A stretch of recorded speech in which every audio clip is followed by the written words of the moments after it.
going back at home. The monarchy practically has no interest in the political happenings in Nigeria.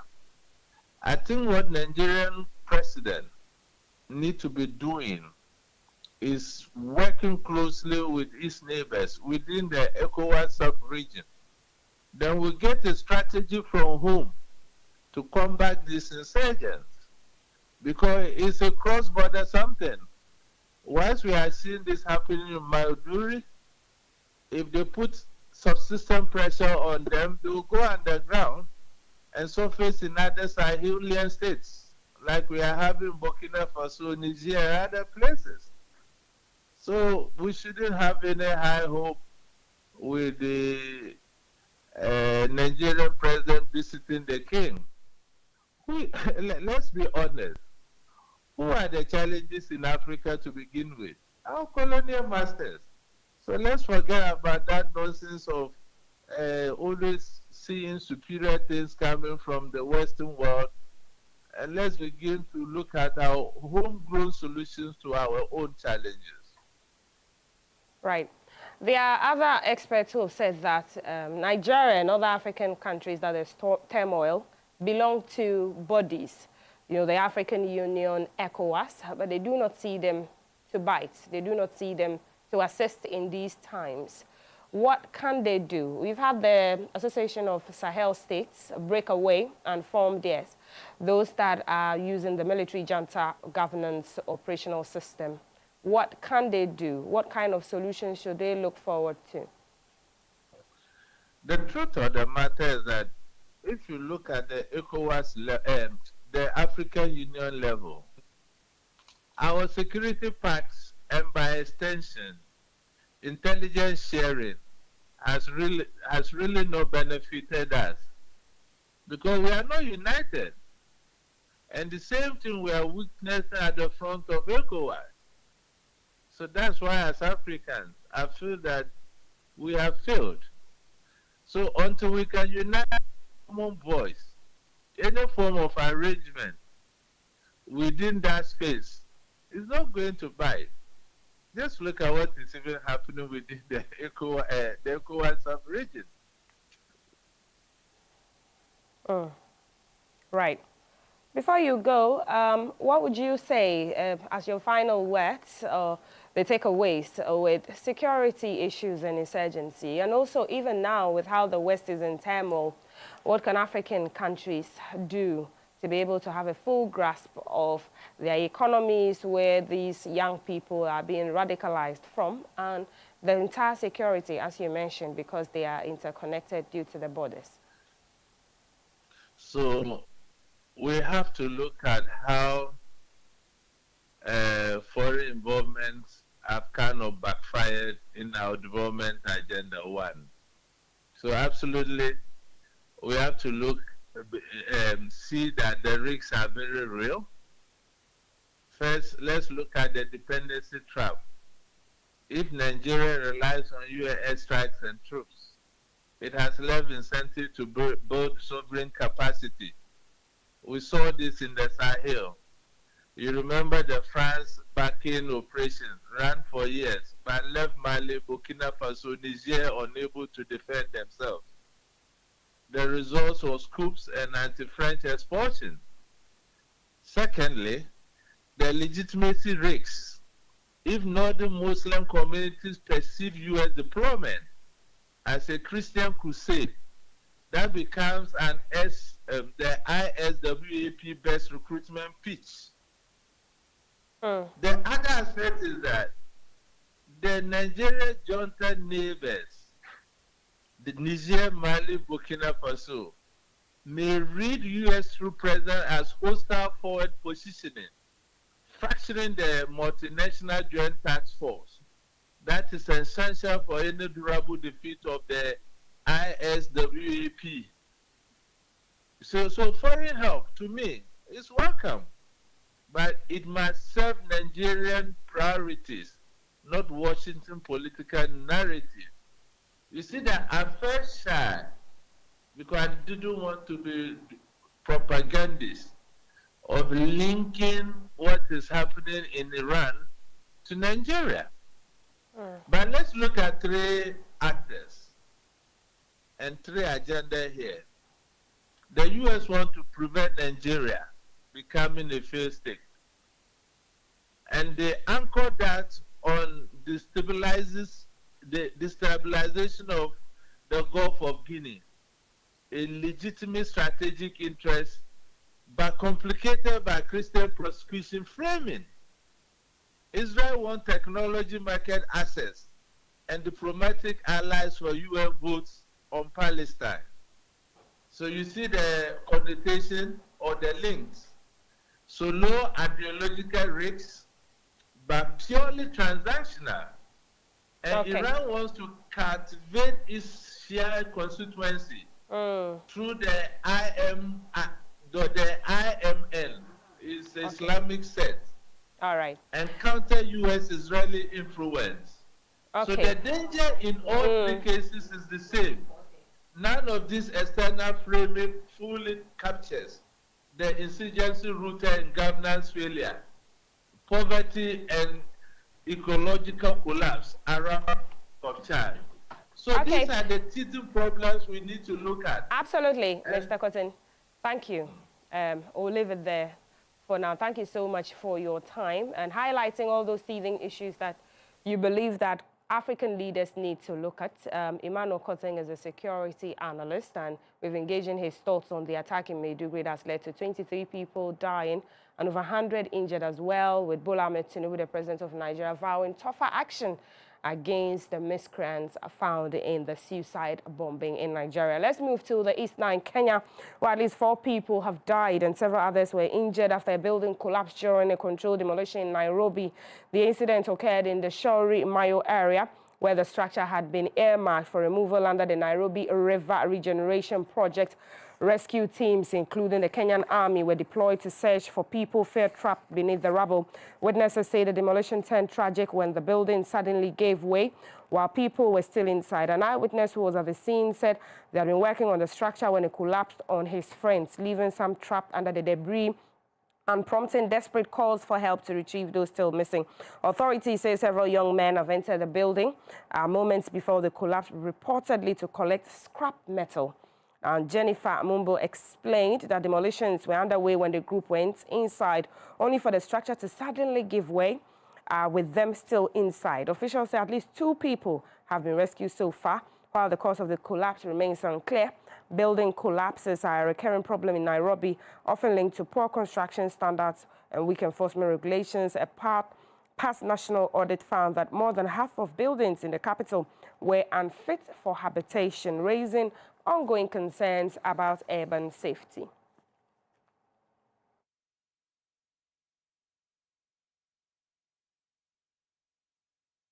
And back in Nigeria to look at health, Lassa fever, a viral hemorrhagic illness caused by the Lassa virus, remains a major public health challenge in Nigeria, particularly during the dry season when cases surge dramatically. A key factor fueling these high case numbers is the common cultural practice of drying food in open spaces. In many rural and peri-urban communities, staples like grains, rice, maize, beans, cassava, or other crops are spread out on the bare ground, and mats are roadside uncovered surfaces to dry under the sun after harvest. Traditional food preservation methods as well as storage is contributing to the spread of the deadly zoonotic disease in Nigeria. That's some quite unfortunate news there. Apologies for the mix-up in tape. Let's bring you more from Nigeria. After 5 rigorous days of technical review, appraisal and brainstorming, stakeholders have validated the remaining 9 strategic catchment management plans under the Agro-Climatic Resilience in Semi-Arid Landscapes project, as focus now shifts to the implementation in Nigeria. 9 strategic catchment areas validated are Oshioyi, Gurara Bako, Aloma Konshisha, Benue Mada, Sarkin Pa Kaduna, Zunguru Gongola, Gaji Lamode, and Hawul Kilange. With 11 catchment plans already validated, the approval of these 9 completes the 20 strategic catchment management plans covering 19 northern states and the Federal Capital Territory. Over the past days, we have engaged in productive discussions, technical reviews, and stakeholder consultations aimed at strengthening the management of our nation's critical catchments. The successful appraisal and validation of these strategic plans represent an important milestone in Nigeria's journey towards sustainable water resources management and environmental resilience. National Project Coordinator of AgriCell, Abdulhamid Umar, says the next phase will focus on coordinated implementation across the participating states.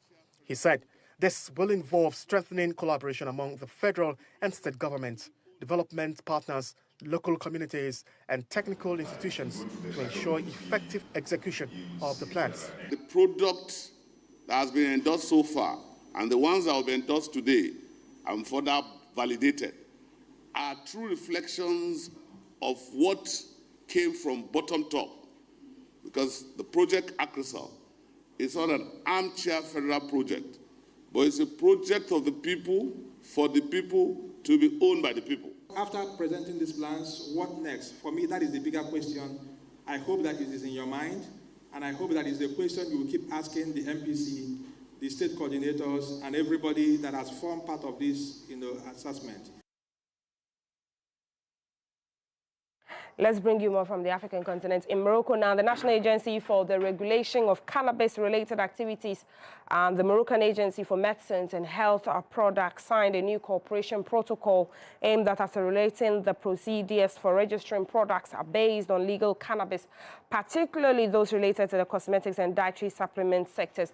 Now, this step is expected to strengthen the marketing of products derived from Moroccan cannabis in both national and international markets. The signing of this protocol comes as part of the work program of the National Agency for the Regulation of the Cannabis-Related Activities related to the development and commercialization of cannabis-derived products. It aims to simplify the procedures for registering these products with the Moroccan Agency for Medicines and Health Products, as well as to define required procedures, documentation, and the timelines for processing applications.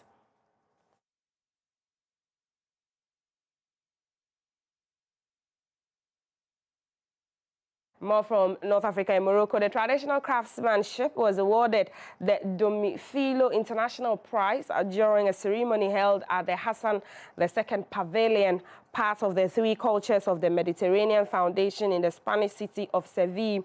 The award recognizes the value of Moroccan artisanal creativity and its contribution to enriching Mediterranean cultural heritage. The ceremony was chaired by Lachen Saadi, Secretary of State in charge of handicrafts and the social solidarity economy, who said on the occasion that the award represents international recognition of the position held by Moroccan craftsmanship and of the high level of skill demonstrated by Moroccan artisans. Saadi added that this recognition reflects the special attention given by King Mohammed VI to the handicrafts sector in Morocco.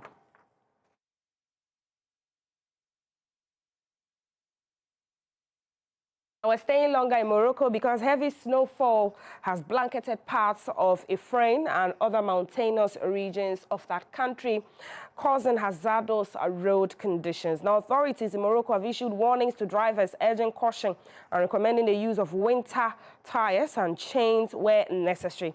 The snowfall comes as part of a cold front affecting the Atlas Mountains, with temperatures expected to drop further over the weekend. Local services are working to clear main roads, while schools and some public offices in the region have announced temporary closure to ensure safety. Residents are advised to stay updated on weather alerts in Morocco and to avoid non-essential travel until conditions improve in the country.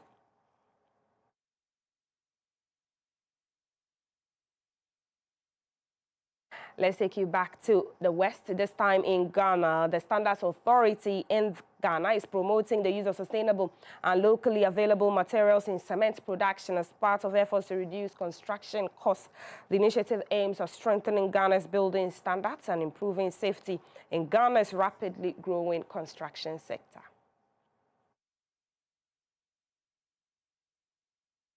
The demand for building materials continued to rise, with cement consumption reaching 8.5 million metric tons in 2023, up from 7.8 million the previous. Yet, despite this growth, local cement production meets only 60 to 65% of domestic demand, forcing Ghana to rely heavily on imports and expensive clinker to close the gap. This high dependence on clinker, which accounts for almost 0.8% of global greenhouse gas emissions and significantly inflates construction costs, has amplified concerns over affordability, sustainability, and building safety.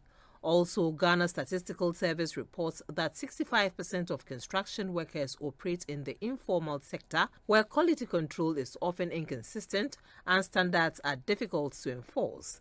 At the Concrete Development Roadmap Stakeholder Dialogue, the Deputy Director General of the authority in charge of General Services, Samuel Jabanyite, explained that research is underway to explore alternative cementitious materials, including agricultural waste such as rice husk, cassava peels, and other locally available resources that can be integrated into cement production. There is a change, a directional move now, where we're talking about circular economy, the use of reusable materials in developing things that we can use in the environment. And GSA is of concern here, where we talk about looking at things that ensures the safety of the people, sustainability, and develops trade.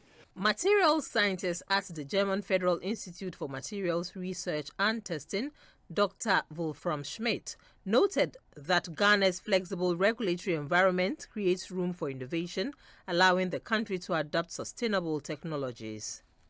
Standardization is taking over in many European countries, and it hinders innovation in industry to a certain extent. Whereas in Ghana, where the level of standardization is relatively low in comparison to Europe, we see that there are a lot of degrees of freedom to innovate the market without repeating the mistakes of the past. And this is a great input for us in Europe to see how we can get standardization less bureaucratic, more efficient, and bring innovation into the market much faster. So it's a mutual learning process.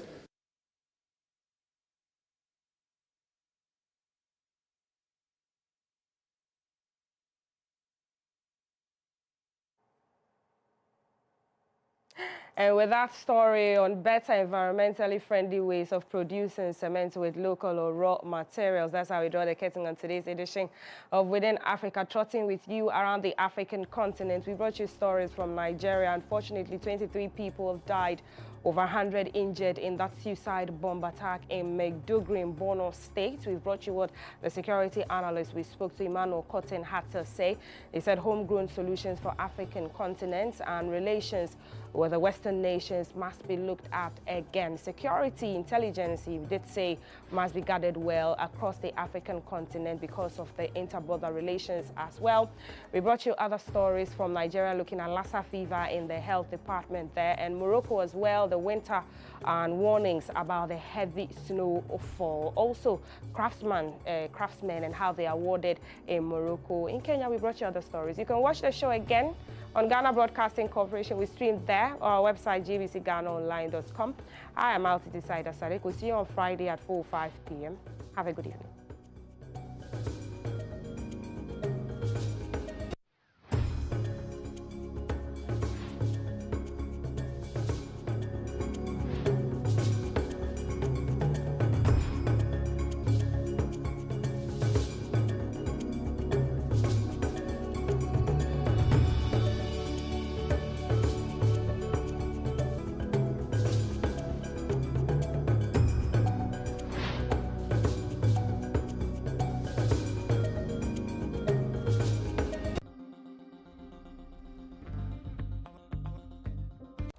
Meet the women who inspire us with their strength, resilience, and determination.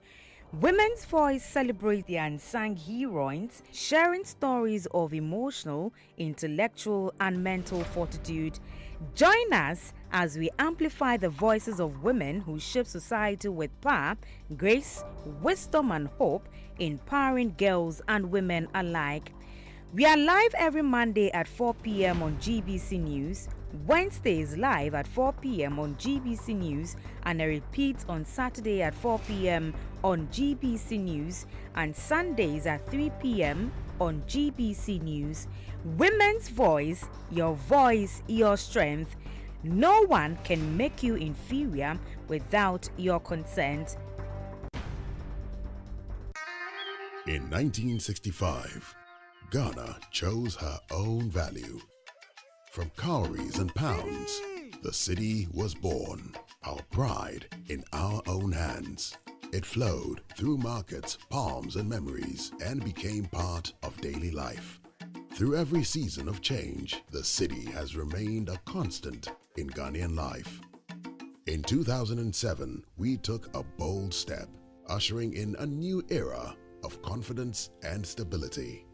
Today, the city lives in banks, markets, and apps, rooted in tradition, shaped by history, carried by innovation. 60 years on, it remains our heritage, our identity, our pride. Know the city. Keep it clean.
Gloria Kafui-Saba urgently needs financial support to undergo surgery in India.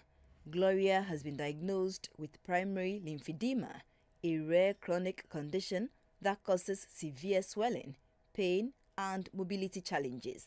Lymphedema is a type of swelling that happens when one's lymphatic system is affected or not working well, and the body accumulates fluid and may begin to swell. The swelling typically affects the arms and legs and may also affect other parts of the body. The patient, Gloria Kafui-Saba, says she noticed a gradual swelling of the left leg 13 years ago and was then taken to the Korle Bu Teaching Hospital for treatment. After performing series of tests, the hospital discovered massive accumulation of fluid at the lymph area of the left leg. Gloria is currently being managed at the National Reconstructive Plastic Surgery and Burns Center of the Korle Bu Teaching Hospital. After thorough assessment and investigations, the medical team has recommended that she undergo debunking and lymphatic anastomosis surgery in India. This condition, which is causing mobility challenge, is making life unbearable for Gloria. Gloria is appealing to corporate bodies, philanthropists, individuals, and the general public to support her with $13,500 or 8 cedi equivalent of 148,500 cedis for the surgery. I say me have problem with my lymphatic system. There is poor circulations. My nine and I'm my nine no IAC. Score more Jimmy so $13,500. The me mean to me sremo. Me debe to etie for national organizations. In sorry, Ankra philanthropists more be woman se Miss Remo. Mumbra na mumeme mwa. Tibia we ama me to me nye juma, me to me nko bibia. Me nam kwa me piepo bi a hwe me na se bi to me hwe me esre. Ntime sremo. Makademu. Cause me pia me ferry sankofo ehwe me esre etwetwe me. Ntime sremo mu na me mwa. na mentumi fa nkɔyɛ me nɛ na mentumi gyina me nan so na me nso metumi ayɛ adwuma. Donors can send their contributions to the Insawam branch of GCB Bank, account number 2161 0101 83207, account name Gloria Kafui Saba, or through MTN Momo number 0546 641 733 with registration name Gloria Kafui Saba.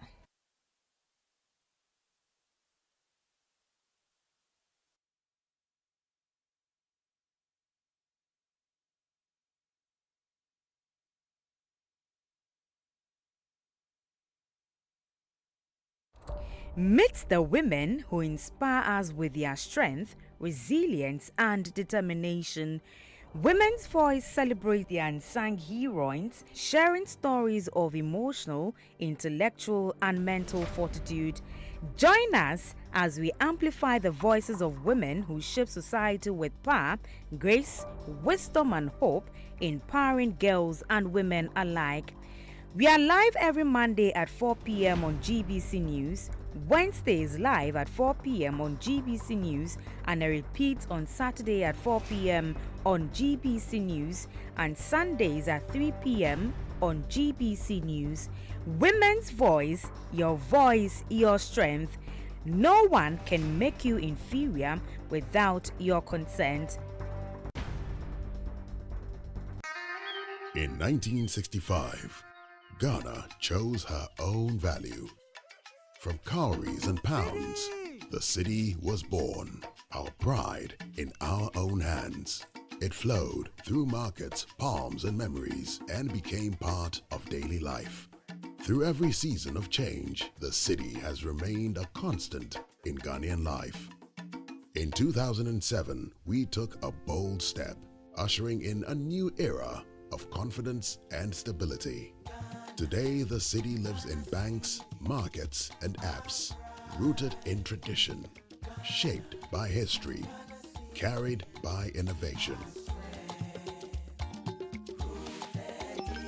60 years on, it remains our heritage, our identity, our pride. Know the city.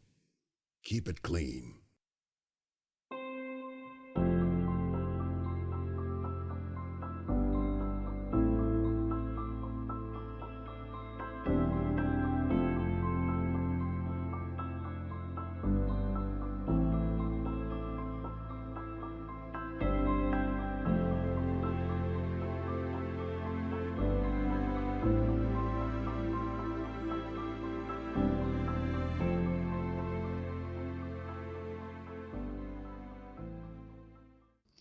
Antimicrobial resistance, AMR, is now a global public health crisis affecting human health with preventable deaths, high local health care costs, and longer hospitalization as some of its consequences. Deaths attributable to AMR every year compared to other major causes of death paints a gloomy future, with figures at 10 million deaths by 2050, costing £66 trillion if action is not taken now.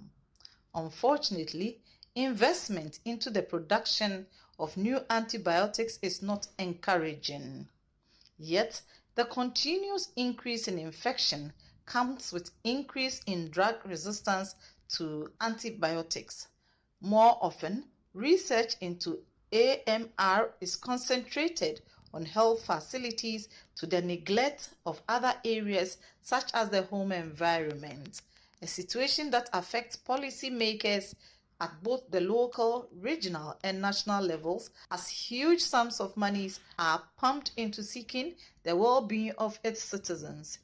In Ghana, the status quo remains the same, with statistics suggesting that most transmittable pathogens are failing to respond to common, potent, and easily accessible antibiotics in most health facilities, affecting productivity and the national purse. Reasons being huge sums of monies projected for development goals end up procuring medicines for the health sector.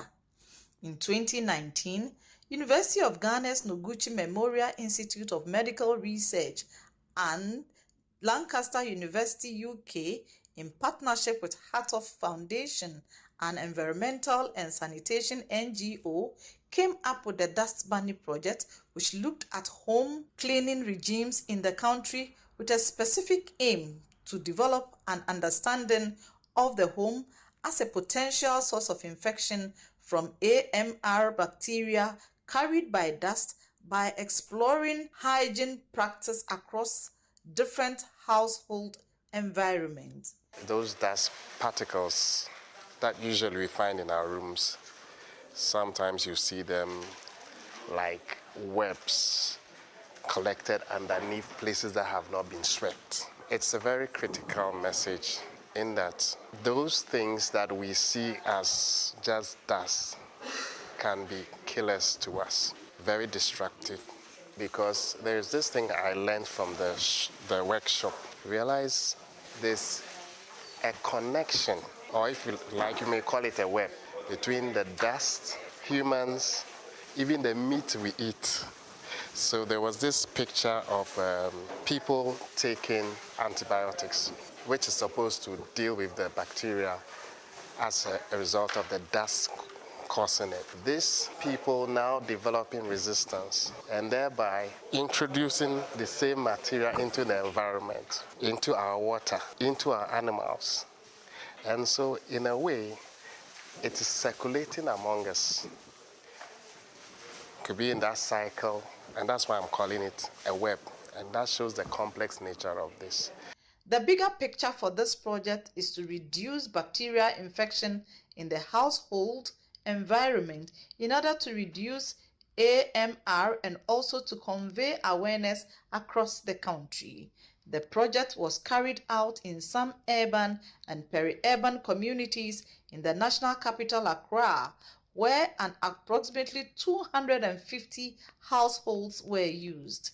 The Dust Bunny Master Plan is aligned to achieve the United Nations Sustainable Development Goal 3, which seeks to ensure healthy lives and promote well-being for all at all ages. So what we found was that these are in the home, and they are a threat. They're a threat to people who maybe have HIV, who are immunocompromised, maybe have diabetes, or generally their immune system is stressed.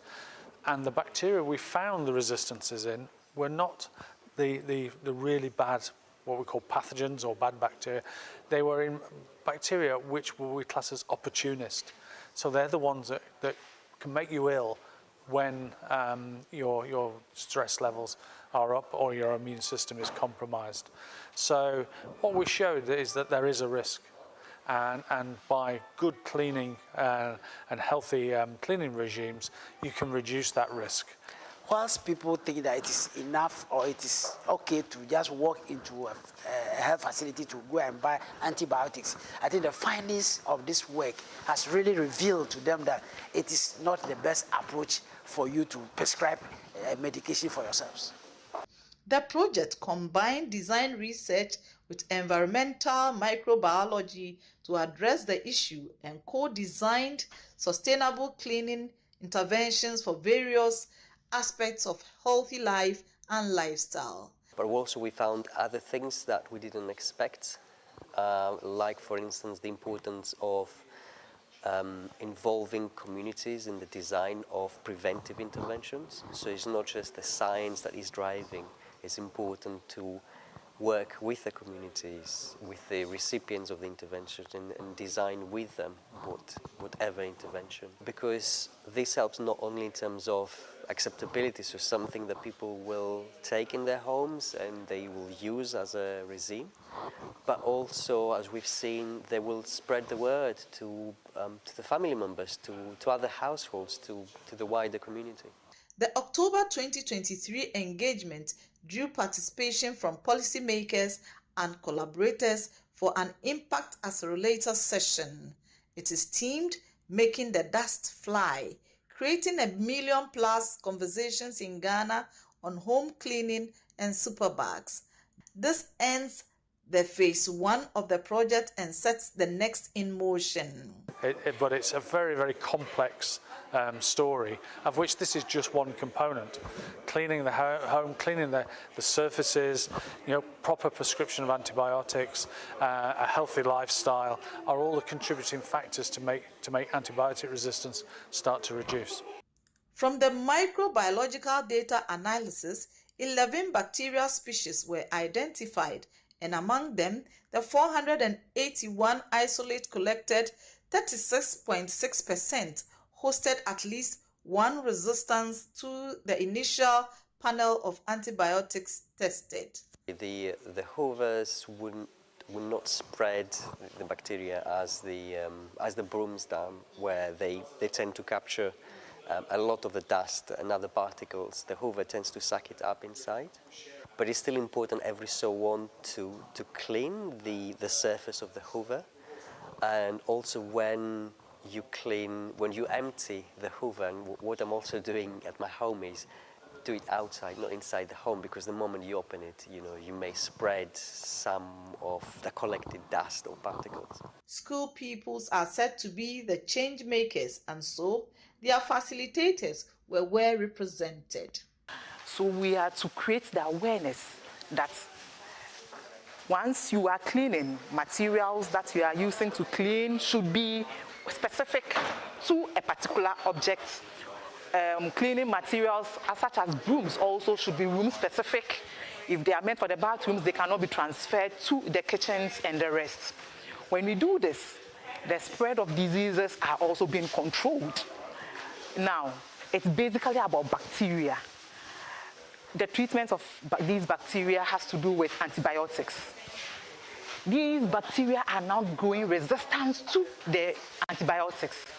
One way by which these things are growing in our country is because of the misuse of these antibiotics. Self-medication should be completely out of the norm.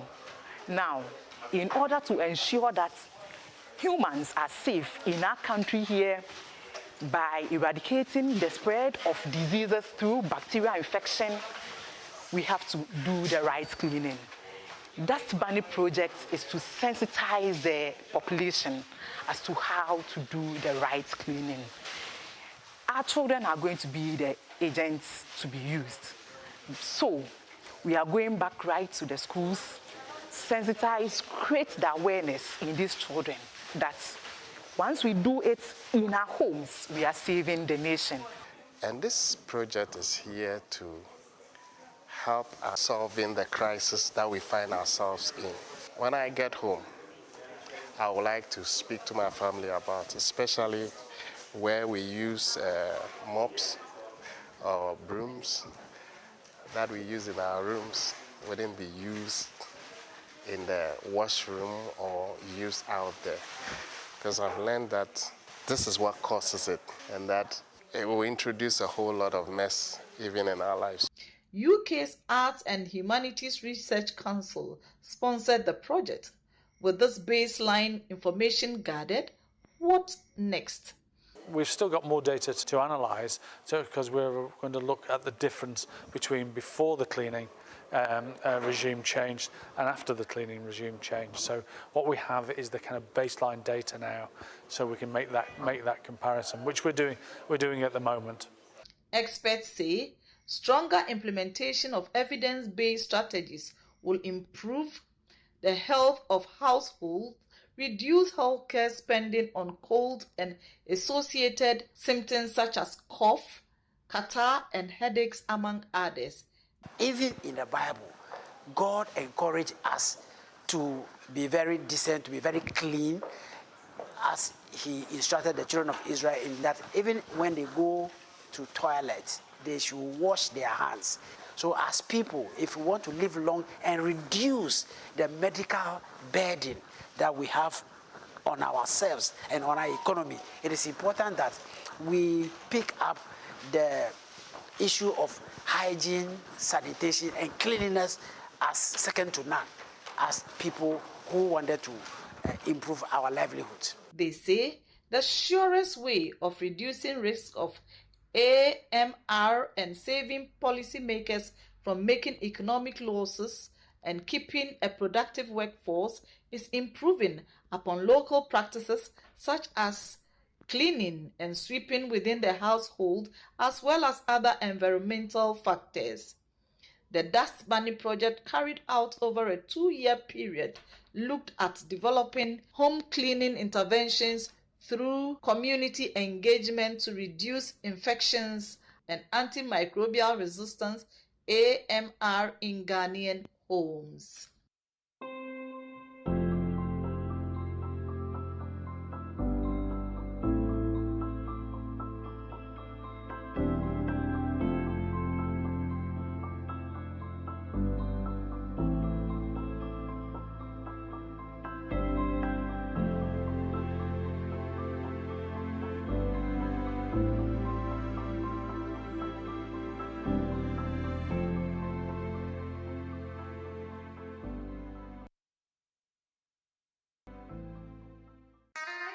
In 1965, Ghana chose her own value. From cowries and pounds, the city was born. Our pride in our own hands. It flowed through markets, palms, and memories, and became part of daily life. Through every season of change, the city has remained a constant in Ghanaian life. In 2007, we took a bold step, ushering in a new era of confidence and stability. Today, the city lives in banks, markets, and apps, rooted in tradition, shaped by history, carried by innovation. 60 years on, it remains our heritage, our identity, our pride. Know the city. Keep it clean.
Been like, because you've been in the news from day one, Accra Sports Stadium, all the stadiums, Black Stars match, blah blah blah, everything to Christmas and blah blah blah. Now we are here.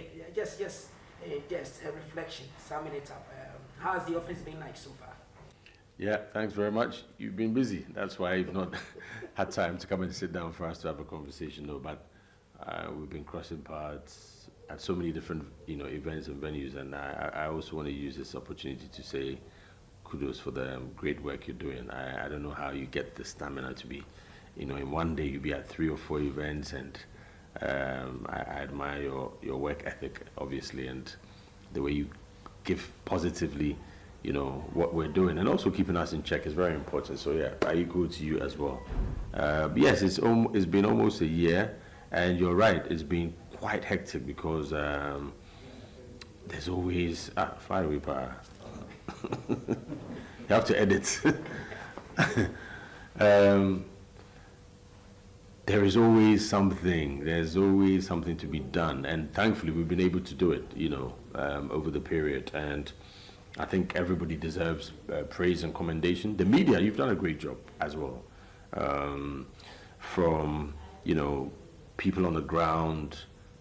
From the groundsmen taking care of the pitch to our legal department, the audit department, every single person has played a role across the regions. I don't want to label or single out, but all the regional heads have done a fantastic job. If I have to mention a couple of names, then I'll give, ladies first to Nana Jama Dakwa in the Ashanti region. She's heading the Ashanti Regional NSA, and she's done a fantastic job, phenomenal job she's done in a very difficult, place.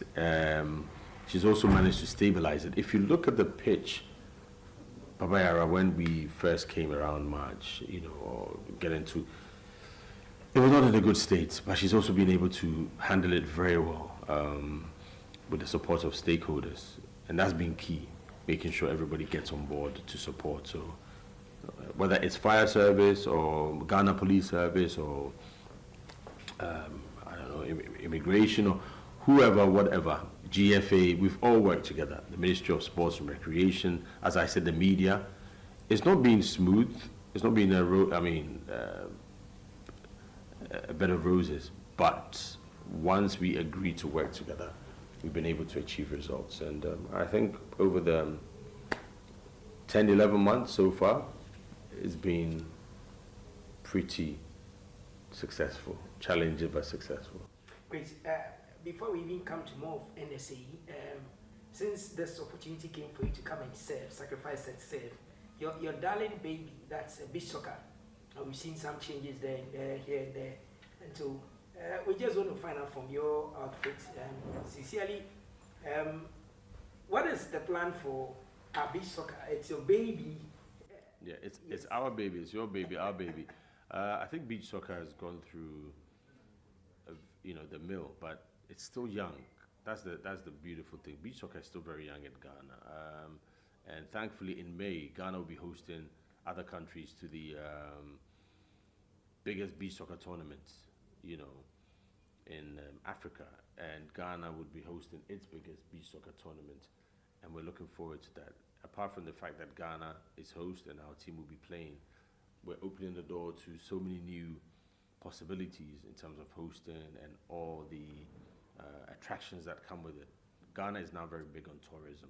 Sports tourism is growing. You've seen what happens when Legacy Rise organizes an event. It's not just about boxing, the music, entertainment, the other side attractions, fashion, even the culinary. I mean, food has become, food tourism is big now in Ghana. People travel to Ghana to taste our food, make comparisons, do documentaries, go back and say, yeah, I was in these countries, I went to Ghana, and they had wache, they had jollof, they have something called abolo, they have, kilewele. These are uniquely Ghanaian foods. So how do we bring people in? They enjoy our sports, they enjoy our music, our fashion, our food, and the other one I cannot say on camera, but they have to enjoy Ghana. So with tourism, we've had a very good relationship. I want to use this platform to thank them for their wonderful support. Ghana Tourism Authority, they've been phenomenal. And Amefua Wajeto, the director, the CEO, Abeku Santana, of course, they've all been fantastic. And we hope to have similar relationships with other agencies and partners so that we can lift Ghana through sports. So going forward, every sporting event that we host should have these elements, entertainment, music, fashion, the sports tourism should be taken along as well.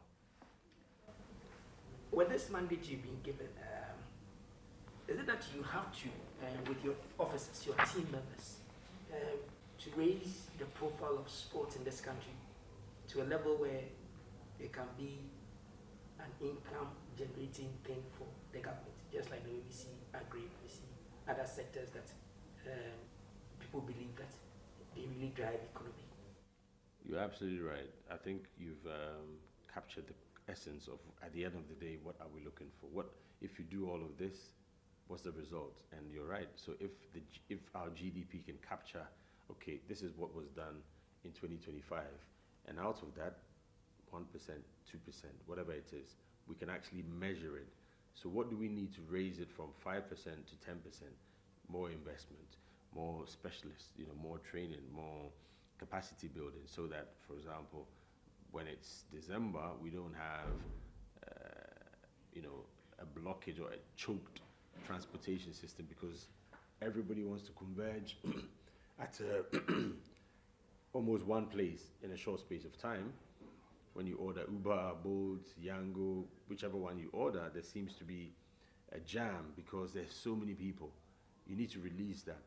And that's one, Sometimes you have big events and the network gets jammed. That's another. Other times you may not have enough, sanitation points where people can freely, if they have challenges, they can go there. These are little things that we might think, well, does it matter? Yes, it matters, because the little things that we fix go to make a bigger impact. So, yeah, it's very important, and we can make sure that at the end, the market woman at the Osu night market who's selling kinky and fish after midnight feels that she's also part of the ecosystem. She's benefiting from it, just as the transport owner would be conveying people from wherever, to Kokrobite or to Elmina, wherever, Adan. Everybody should feel that I'm part of the ecosystem, and my contribution means that I'll get something back. The 24-hour economy, how are we pushing that agenda? You and I, we go for programs. We close late, Not me anymore, but you still, you close at midnight and you're hungry because you've been working since 3 p.m. You've not eaten. You've just had, meat pie and drink, and then you want to have something hot. You can get food after midnight, and this is something that you talk about, the 24-hour economy. It's ready served. You go there are other people. You can get a good meal. Transportation should be, it shouldn't be a struggle because it's after midnight. And whatever else that you need, your security should not be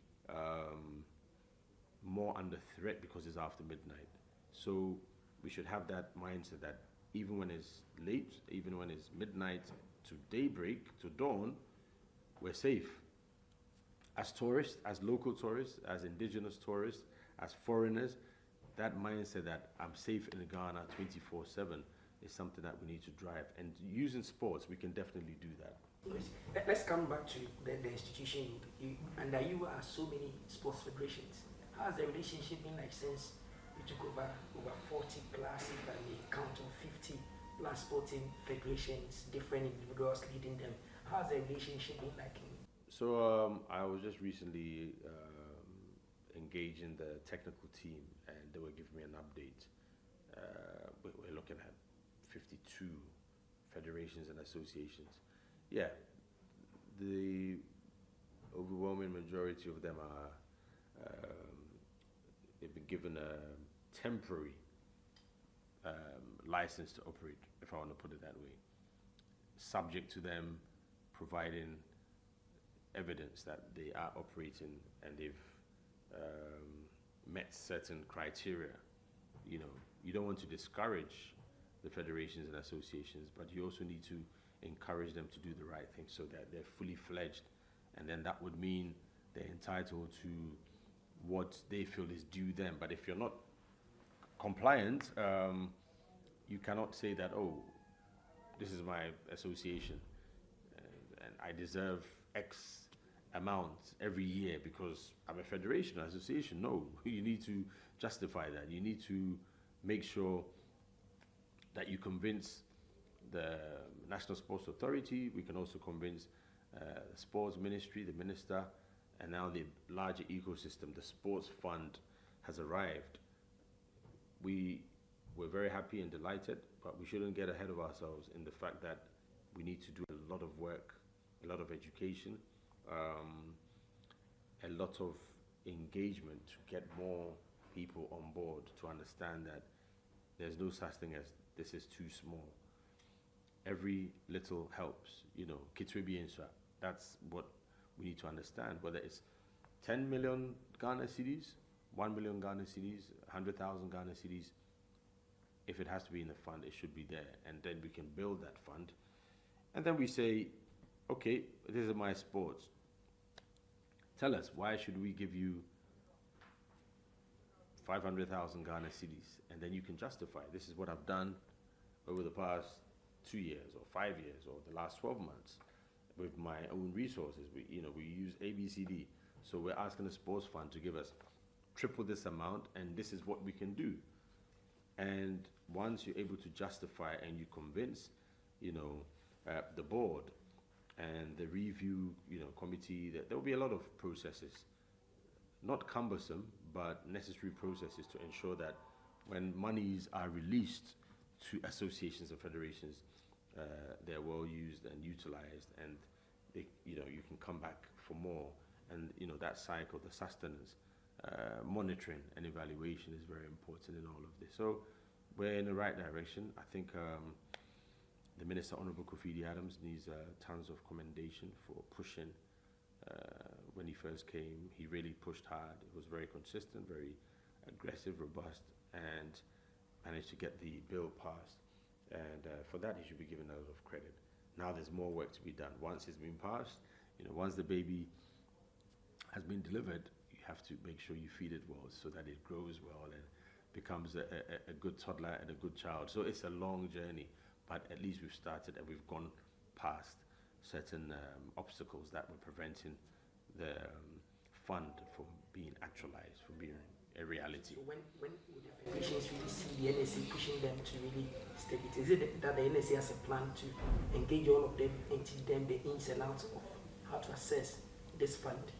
Or is the NSA that would do it and then you just call them Federation A gets this, you deserve this? Or we're going to see the NSA institute a quota system, arrange and categorize sports and say sports A deserves 1 CD, sports B deserves. Which one are you going to do under your administration? I think it's a combination of several factors: qualification, justification, and making sure that whichever association or discipline is requesting or looking for funding, you must just go through the process and make sure you're compliant. Do you tick all the boxes, or do you tick 80% of the boxes? That would mean that you qualify to be assisted through the sports fund. In some cases, it doesn't have to be that process. It could be that the board has identified that this sport is struggling, but if we give support to this sport, it would rise, and we don't need for you to come and beg, as it were. But we can see that, monitoring and evaluation, as I said, making sure that we're also keeping an eye on the ground, and sports or disciplines that are doing very well, we must encourage to do even better by supporting them, and it has to be consistent, and that's very important. So across all sports, there is this new excitement that finally help us come, but it's not going to be just dishing out funds for the sake of it. You mentioned quota system. That's useful, but also the system where it's about reward. We can see that this particular sport is doing so well, but it's restricted because of funding. We can go in there and support. So, as I said, it's a long journey. Wait. Now back to the administrative aspect. Not too distant, a week or 2 or 3 back, we've heard a lot of news out there. From your end, we've seen recently release assuring the public that there is no quote-unquote chaos, misunderstanding between management and board staff here and there. Can you just give us the exact picture? You are the Director General. What really are the issues? It's good we, have an open conversation about the recent happenings at the NSA when it comes to administrative issues, and also to make it categorically clear that sometimes when you read or see things on social media, you always need to check back, and it's good to call. We've seen this. I woke up just like you to see chaos at National Sports Authority, mayhem, blows. And I'm like, okay, maybe I've missed it in my office. Let me find out. Is anybody fighting? Has there been blows? Is there chaos? Nothing. But of course, misinterpretation, mischief, and misguided,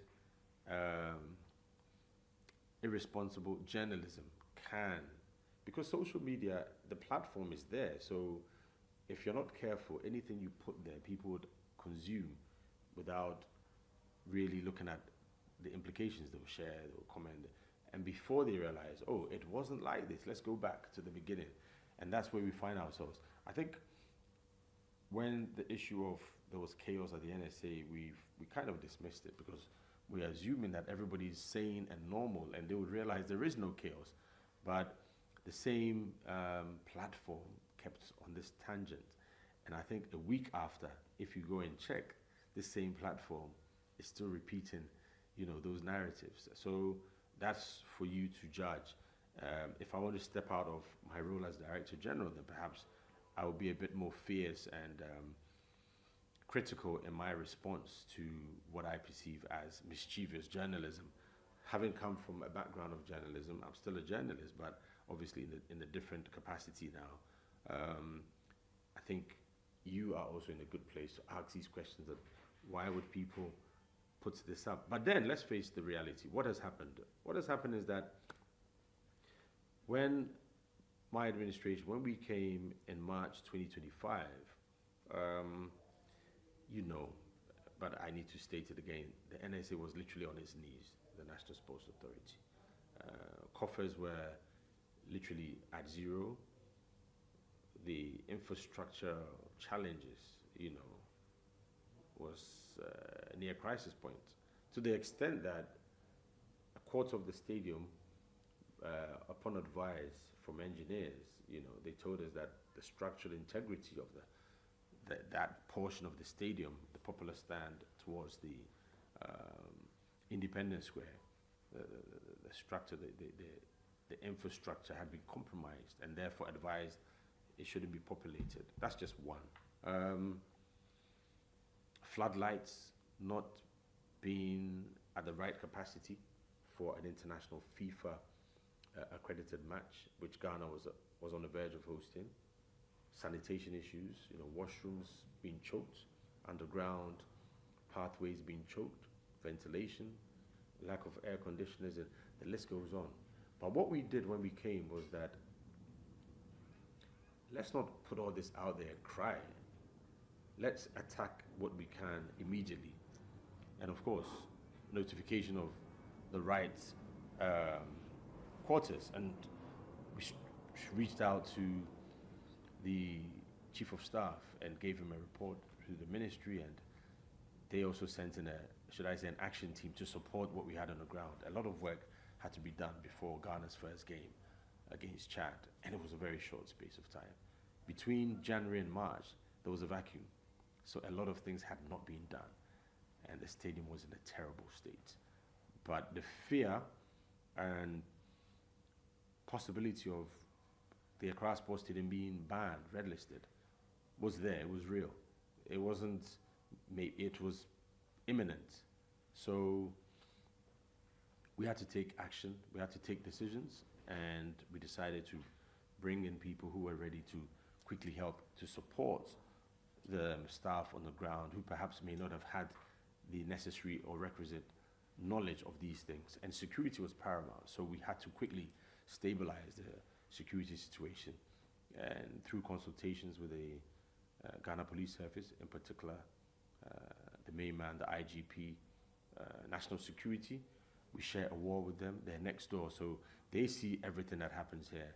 Through their intervention, recommendation, guidance, direction, certain decisions were taken in the best interest of the National Sports Authority, the facility, the projects that was ahead, and this meant that we had to bring in manpower, resources to execute these things immediately, and that's what happened. So 10 months down the line, because I could go and tell you what happened, cables were cut to floodlights, sabotage. We kept it out of the news because potentially this could be used as a weapon by some people who are not so patriotic to get the stadium banned. So I can tell you now, because it was fixed and we played, but there were a lot of problems. People entered or tried to enter the stadium with weapons. They were seized. by covert and national security. People had to be brought in to help. The security operation for the 3 games, unprecedented. You know, we had to do all of this. You don't want to frighten Ghanaians by throwing all this out there.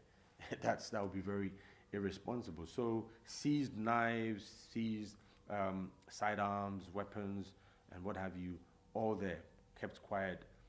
Play the qualifiers, Ghana was good.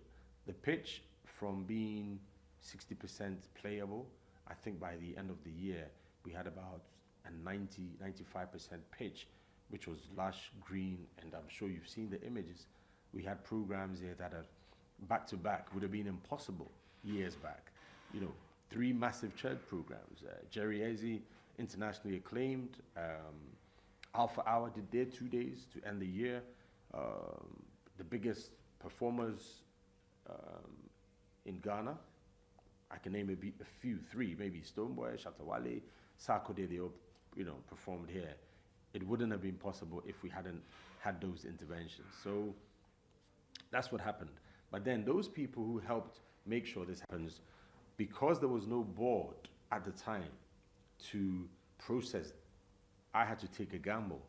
This must be done. Without a board, we cannot do it. But then there's no other alternative. So I took that gamble, and it's something that I don't regret. And it's probably something I would do. If I was given 10 times, I'll probably do the same thing, because we had to get results to make sure that Ghana is not embarrassed, that Ghana qualifies for the World Cup, and that the name, the Black Stars, football, you know, the nation, the presidency, the party, whether it's opposition or whether it's party in power, it's Ghana. So we took decisions based in the best interest of Ghana. However, in doing that, it meant there were risks. And now the board comes in and says, well, you know, you didn't get clearance. You got 17 people plus additional who came in for short contracts, cleaners, to do minor repairs and all the rest. The number is more, but these 17 in particular, you didn't get clearance. So tell them to go home, and that's it. So without going deeper, that's the summary of what happened.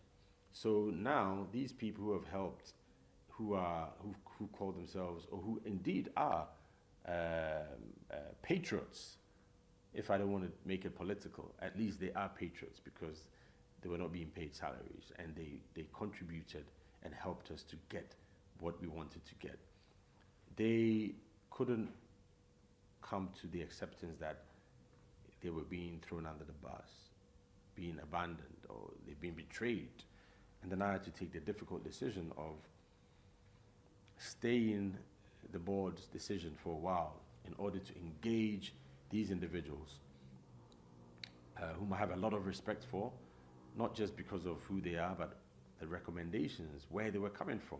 That's very important as well. I needed to respect the order, get time to touch base and talk to certain statesmen and women, just to make sure that the right things are done to protect these individuals, so that in future we do the right thing and ensure that in the absence, in the vacuum, there will be other alternatives. So that is where. But the communication of this was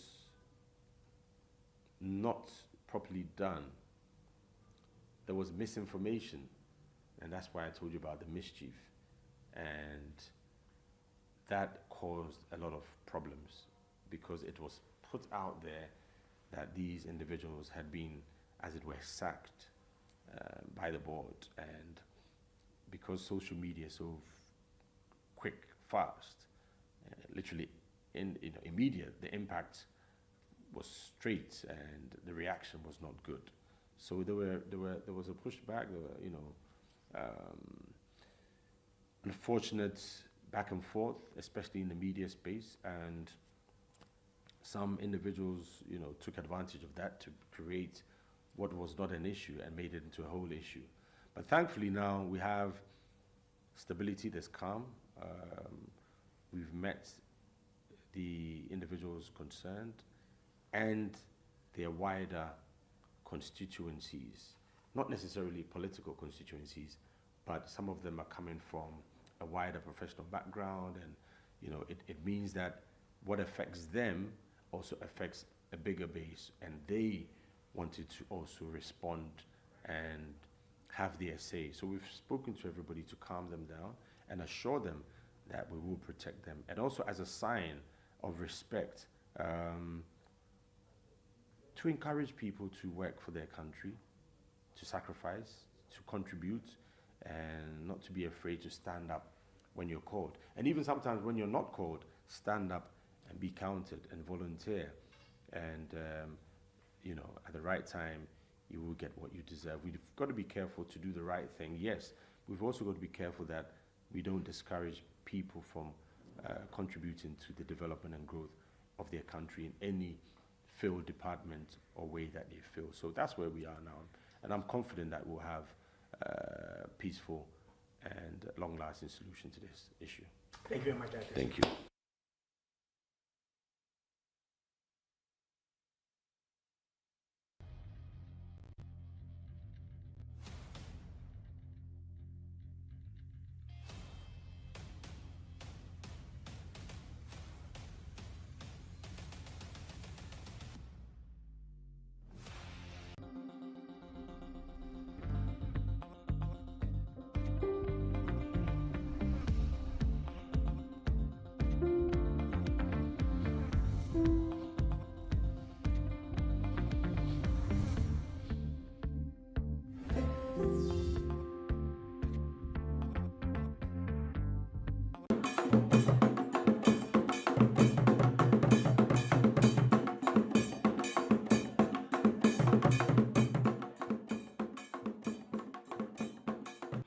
Abusafo ya mama kwaba ene yerehwe edin kredin ene ne mran se yekase ye be edin dia e be take ye the whole day if say wo edin ahoro bebe ba ye kredin no ni ayenim se kwasi da joda benada ukuda ya oda fida ene memene da na ansa no moma menkyere se edin ayewo weekdays no mu no bebre nim say abosum din se ni ayenim say empire Roman empire abosum ne din no eno na yen akanfo no nso ebikurai. But another school of thought say record of creation ena ema din ne bai, but ye be kwa no so da ye pese ye bibi very deep within sa names and how they ebi na me kan say ukuda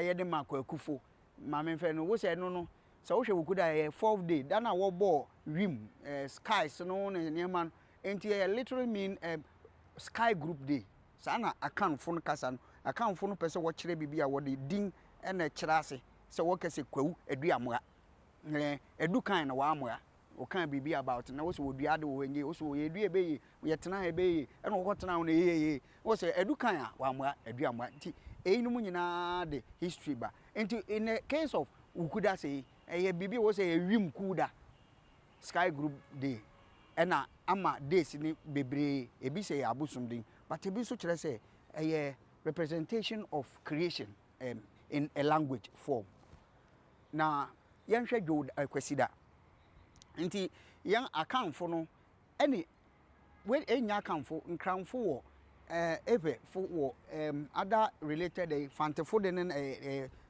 phonetics ne na different ana ne bo no because ye ka kwasi wo ka kwasi what spelling KWESI ena asante ne akuapem ne KWASI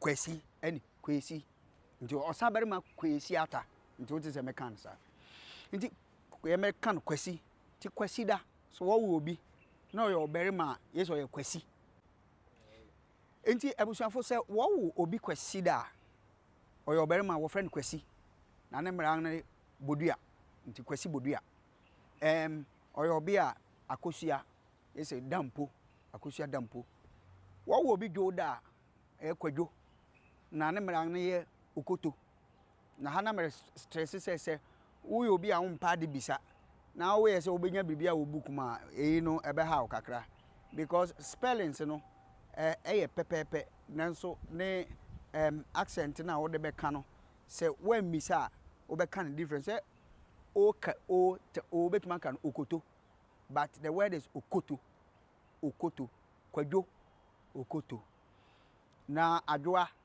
ne mmeyɛdin no yɛ adwoa badwo na waba benada no yɛ kwabena wo bi benada ɔyɛ ɔbarima wo friend kwabena na ne mmeya kwabena no ne din ne mmran no yɛ ogyam kwabena ogyam mmeya din no yɛ abena na abena no yɛ kosia ne aba okuda no ɛna kwaku ananse baa mu no ɔyɛ ɔbarima a wɔfrɛ no kwaku fo wɔn ho yɛ ahometew kakra ɔyɛ ɔbarima a wɔfrɛ no kwaku na ne mmran yɛ bonsam ana atobi kwaku bonsam ana atobi afei so ɔyɛ ɔbea yɛsɛ akua obrisi ana akua bisi ne yakɔ yawda no ɔyɛ ɔbarima a ɔde yaw ɛna ne mmara no yɛ preko ɛna ɔyɛ ɔbea a ɔde yaa bosuo na afei yakɔ fida afiafo ɔbea no ɛyɛ afia ɛha no maame kyɛm abien na akuapemfo ka afia tienie ɛna asante ne akyɛm ka afia nti akuapem asante ne akyɛm ɛna afia now ma ede mam kyerem kakra because em kasa nti akuapemfo no use ne our friend ash in linguistics ash ye saa na won symbol na I say ani yi won aye abom bon say symbol bi saa na te our friend ash nti akuapemfo de wode ye adwuma kese singa sante ne akyem nti the word asante wrongly pronounced asante no irrespective of you being a Akuapem or being Asante because the word came from Asante because of war. May take this opportunity to nti mo bia nka say asantefo asantefo irrespective of your tribal background. This is a rule that must be followed. Inti inkase asantefo ni neba no esantefo making reference to esa war medamase nti yemfense wo nti meka say eyi no mo ka efia ye no mo ka no efua nti Friday na Kofi oberima no Kofi ena wo friend Kofi Chini ena efua befi ana befi ne aba memeneda no ene wo say Nyankopon da menimi nti but I think that Onyankopon wie saa ebinum gidi nti wo so wie adebo eye memeneda ena kwasida no ode home saa na Kristofo bi ejidi nen ebinum so de ne ha nti wo say oye Kwame Atuapem ana oti anankanuru Kwame Atuapem ana oti anankanuru ene ewo ne obea no ede nyamewa which is ama nyamewa nti day bonds no emumerema ene meade kredin ayede to yen obia wo kredin echese esese wo wiase nkwa de a esese wunya kredin baako say wo 12 am crash say a day a folly on ti na mumu na nkrofo say obi wo ha no ha wo no 11:59 now a lot of arguments 11:59 say na no 12 more nti say nke Thursday ade che Friday still oyɛ Thursday nti abusuafo yɛwɔ nneɛma bebree ɛde mam from GBC mo amunim sɛ Ghana ha yɛabɔ dawuru fa mambrɛ ho bɛyɛ mfirihyia aduokron ebi ɛna yɛde abrɛ mu yi na ɛnyɛ ne nyinaa ni yɛde bi bɛkan anto ankyerɛ no mu ne ade ana yɛde ho agori ɛnkyɛ yɛde ne nyinaa bɛbrɛ mu yɛakyerɛ mu sɛ yɛwɔ bi ka ɛwɔ bi kyerɛ ɛmom bosome a yɛde di saa da ne de ɛyɛ amom yɛnhwɛ na yɛmfa bi nka ho.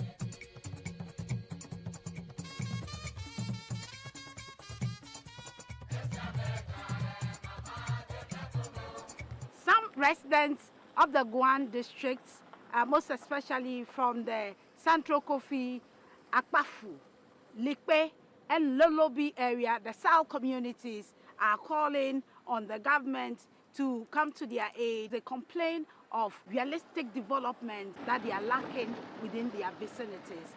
They say that when they were denied representation in Parliament for 4 years and for the 8-year span of the former administration, they haven't realized any tangible development in their area. And so they are calling on the current government to resource the Guan constituency and the OT region in general with development agenda policies.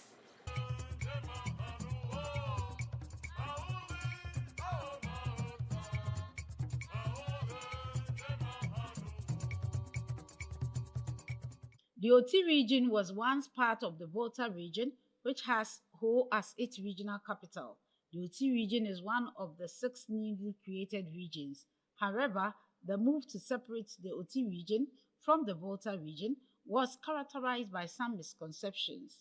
Having created a new region, one expected development to be fast-tracked, but after its creation in December 2018, followed by its inauguration on May 14, 2019, with Dambai as its regional capital, the region cannot boast of any meaningful development.